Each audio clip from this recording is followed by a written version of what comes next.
Adi Parva, Book 1, Chapter 15. Gather all the herbs and all the jewels, O devas, and churn the ocean. Previously, Shaunaka asked the Suta's son to retell the tale of Astika from the beginning, as his father once told it. The narrative opens in the Deva Yuga, with Kashyapa granting boons to his two wives, Kadru and Vinata. At that very time, O sage whose wealth is austerity, those two sisters caught sight of Ucchaihshravas drawing near. The entire host of devas, their faces bright with joy, had already honored him, that incomparable jewel among horses, born when amrita, the nectar of immortality, was being churned from the ocean. He was the mightiest of horses, powerful as a great flood, the finest of all swift-moving creatures, glorious with splendor, ageless, divine, and marked with every auspicious sign. And so arose the question, how did the devas churn for that amrita, and where? For from that churning was born this blazing king of horses. There stands Mount Meru, blazing and unmoving, a supreme mass of radiant power, its brilliant golden peaks dimming even the brightness of the sun.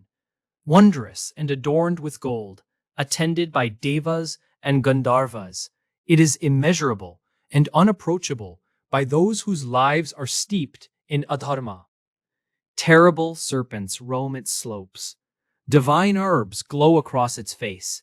Its vast height rises so tall that it covers all the heavens. Unreachable in thought by ordinary beings, it is rich with rivers and trees, and rings always with the lovely cries of countless flocks of birds. Upon that beautiful summit, set with jewels beyond counting and soaring to immeasurable heights, all the great devas climbed. There those dwellers of the heavens sat together and took counsel. They had assembled for the sake of amrita, steadfast in their austerity and sacred restraint. As the devas deliberated on every side, the divine Narayana spoke to Brahma. Let the ocean of milk be churned by the devas, together with the hosts of asuras. Amrita shall arise from the churning of that great ocean. Gather all the herbs and all the jewels, O devas, and churn the ocean. You shall thereby obtain amrita. This chapter matters because two sisters observe the divine horse Ucchaihshravas, born from the churning of the cosmic ocean, and the narrative reaches back to explain that event's origins.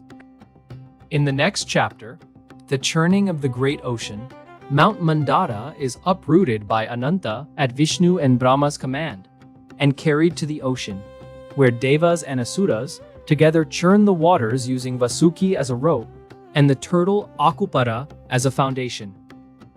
The journey continues in the next chapter,